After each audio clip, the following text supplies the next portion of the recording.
Assalamualaikum warahmatullahi wabarakatuh. Perkenalkan, saya Bulia. Pada tahun ini berkesempatan bergabung di jenjang SD, perwakilan kurikulum SD. Nah, di sini saya mau bercerita tentang kegiatan di Sekolah Islam Umar Harun yang selalu dijadikan event tahunan. Tapi tahun ini berbeda karena PHB tahun ini dilaksanakan di akhir semester 1 dan dengan beberapa proyek sebelumnya. Kalau dulu proyeknya itu hanya riset anak saja, riset individu, baru kemudian dilanjut dengan riset-riset yang kolaborasi. Kalau tahun ini itu kami dari pihak sekolah merencanakan kalau di proyeknya itu dibagi yang sudah terlaksana itu proyek pagelaran budaya, terus yang sekarang ini yang sedang dilakukan teman-teman semuanya adalah proyek riset individu, dan tepat pada hari ini juga dilaksanakan PHB, perayaan hasil belajar. Apa itu PHB? PHB dilakukan untuk mengapresiasi semua proses riset anak dan bertujuan untuk asesmen sumatif. Jadi nggak hanya memamerkan karyanya saja, nggak hanya berjualan saja karena produknya makanan misalnya. Jadi anak-anak bebas mempresentasikan dan itu dihadiri oleh orang tua. Jadi di acara PHB yang diselenggarakan ada pameran, ada jualan, ada demonstrasi, itu orang tua, baik orang tua sendiri ataupun orang tua kelas lain bebas bertanya. Nah, dari pertanyaan-pertanyaan tamu yang hadir itu juga sekaligus memberikan kemampuan anak untuk berkomunikasi dengan baik, presentasi dengan orang sekitar, orang lain. Jadi kan sebelumnya juga udah presentasi di kelas masing-masing, udah ada latihannya. Nah, di PHB ini saatnya dia action dengan tamu yang beragam datang, beragam cara tanyanya, terus keadaannya juga berbeda-beda. Jadi nggak hanya ditanya oleh guru saja, semua tamu juga boleh bertanya. Terus sedangkan PHB ini itu nggak hanya dilakukan oleh SD saja. Tahun ini juga ketambahan SMP, SMA. Assalamualaikum warahmatullahi wabarakatuh. Hai, ismi Adiliyah. Ana min fasl awal bil madrasati tsanawiyah Umar Harun al-Islamiyah. Pada PHB kali ini saya menampilkan beberapa mind mapping yang sudah saya pelajari pada setengah semester ini. Yang pertama ada mind mapping ilmu tafsir. Di ilmu tafsir saya mengambil pelajaran tentang ayat-ayat Makkiyah dan ayat-ayat Madaniyah. Ayat-ayat Makkiyah adalah ayat-ayat yang diturunkan sebelum Nabi Muhammad SAW hijrah ke Madinah. Adapun pengertian dari ayat-ayat Madaniyah adalah ayat-ayat yang diturunkan setelah Nabi Muhammad SAW hijrah ke Madinah. Yang kedua, saya mengambil pelajaran dari ilmu hadis. Di sini saya memberikan contoh. Saya mengambil hadis dari kitab Arba'in Nawawiyah, yaitu hadis yang pertama, hadis tentang niat.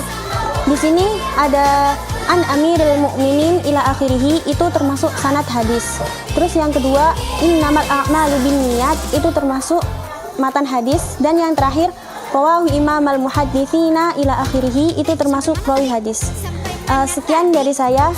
Terima kasih. Wassalamualaikum warahmatullahi wabarakatuh. SMA dan hari sebelumnya sudah dilakukan untuk jenjang PAUD.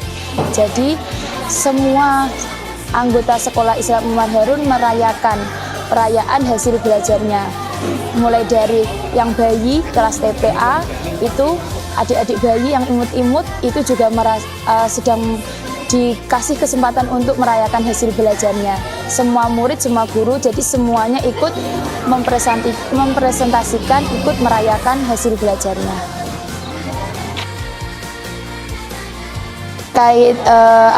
Kaitannya dengan PHB ini, mestinya kan sebelumnya anak juga melakukan proses riset.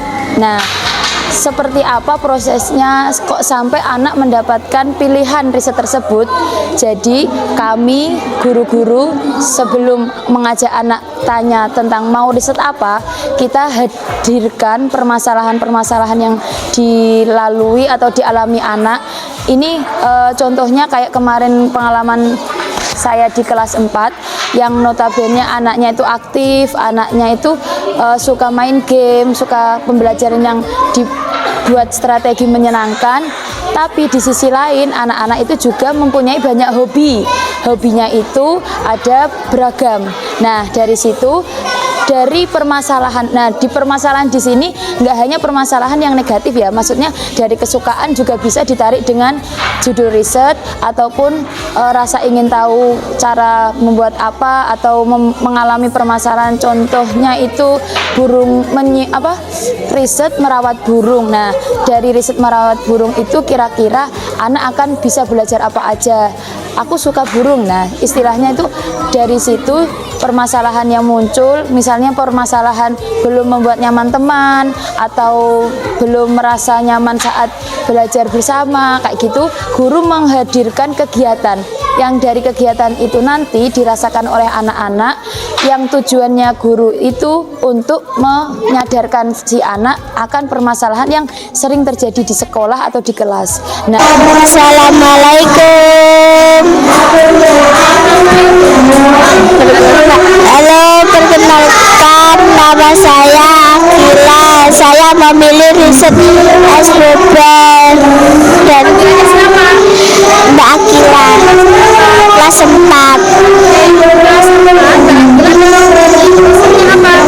SBB. Sudah pernah kelas 2.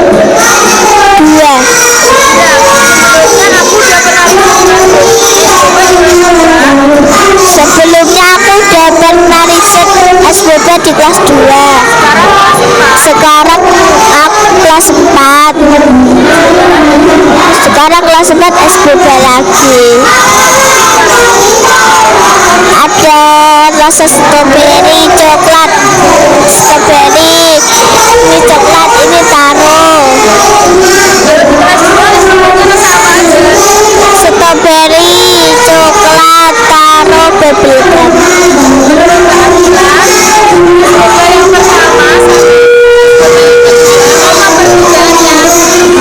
Kalau ini itu bobanya manis, tapi kalau yang kemarin agak-agak nggak ada rasanya.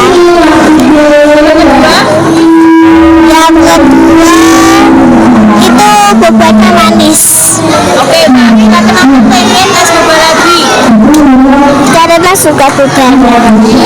Menurut Mbak Akila, apa sih tema kelas 4 risetnya?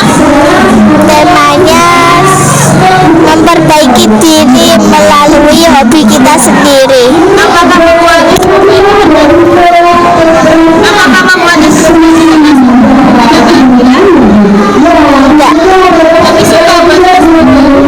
Dari riset SBB, apa sih Mbak Akila yang bisa diperbaiki?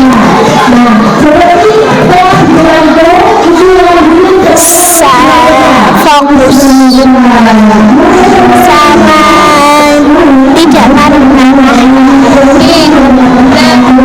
Apa kejadiannya gimana selama buat riset?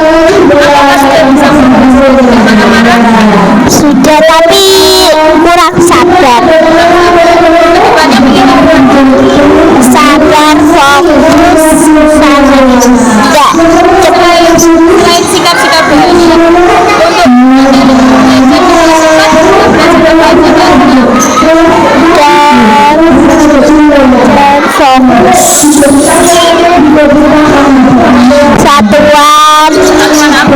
Satuan dapur sama satuan dapur. ya?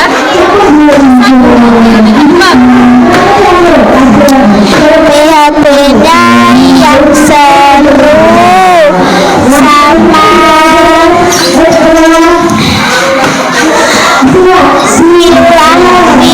sama itu tempatnya dibedahin.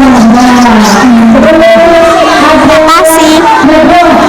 Assalamualaikum warahmatullahi wabarakatuh. Nah, setelah anak-anak itu sudah paham betul hal ini itu harus kita perbaiki, hal ini harus kita cari solusinya. Nah, setelah semuanya sadar dan semuanya memahami latar belakang yang terjadi, akhirnya kita ajak anak-anak untuk menentukan solusi apa dari permasalahan yang terjadi. Akhirnya dari situ nanti masing-masing anak akan mempunyai ide yang berbeda, tapi tujuannya sama, yaitu menyelesaikan permasalahan yang sedang mereka alami semuanya. Jadi harapannya di akhir risetnya itu mereka ada target perbaikan diri dari permasalahan sebelumnya.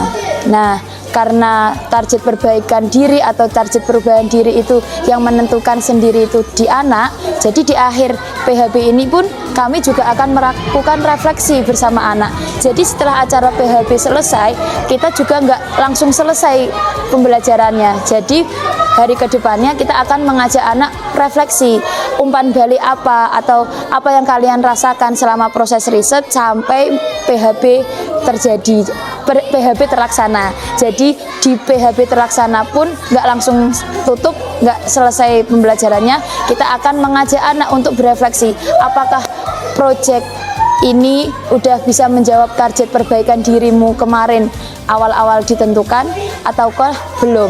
Nah, nanti kalau sudah, apa perbaikan ke depan, kalau belum, apa juga rencana ke depan. Jadi selalu mengajak anak untuk menentukan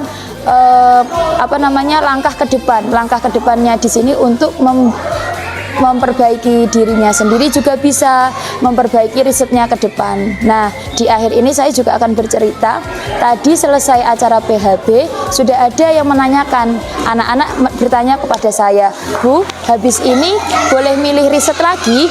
Habis ini boleh riset yang berbeda? Nah, seseru itu riset dilakukan dengan anak-anak sampai akhirnya dirayakan semuanya. Nah, di akhir perayaan anak-anak udah terpantik nih dirinya untuk besok aku mau riset apa lagi ya, kayak seperti itu. Jadi anak-anak sendiri pun udah dengan mandiri menanyakan, besok risetnya udah boleh ganti. Nah, seperti itu kaitannya dengan riset yang dialami anak sampai akhirnya dirayakan saat PHB. Sedang tujuan dan manfaat PHB, kalau tadi udah saya singgung tapi sekilas aja, ini saya mau berbagi tentang tujuan PHB. Tujuan PHB dilakukan ya dengan istilah perayaan hasil belajar. Jadi tujuannya kita merayakan proses belajar yang sudah dari 3 bulan, kurang lebih 3 bulan 4 bulan dilakukan anak-anak melalui prosesnya. Jadi anak-anak itu ada melakukan penelitian, wawancara, terus uji coba. Uji cobanya nggak hanya 1 kali, uji coba 1, uji coba 2, uji coba 3 sampai presentasi. Dan dari prosesnya itu semua mendapatkan umpan balik oleh guru. Nah, selain itu juga bertujuan untuk memberikan kepercayaan atau kemandirian anak berbagi cerita di halayak umum, nggak hanya pada gurunya saja, tapi semua tamu yang datang, semua tamu yang hadir bisa merasakan perayaan tersebut.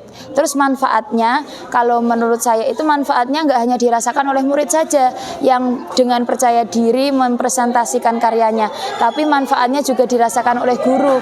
Guru bisa melakukan asesmen sumatif, yaitu penilaian sumatif dengan melihat kemampuan anak mempresentasikan kepada orang lain itu seperti apa.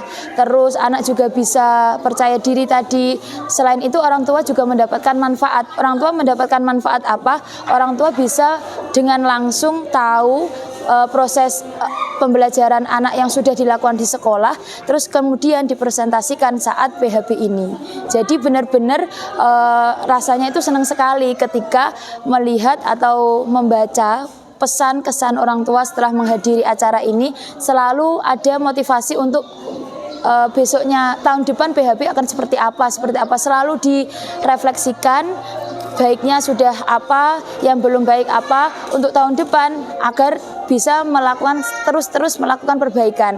Jadi sering sekali membaca pesan-kesan orang tua setelah ikut PHB itu, semoga PHB tahun depan lebih menarik. Nah, tadi saya juga udah membaca, ada salah satu yang bercerita kalau senang sekali melihat anak berani, melihat anak mandiri berjualan karena risetnya itu makanan dan produknya akhir itu jualan.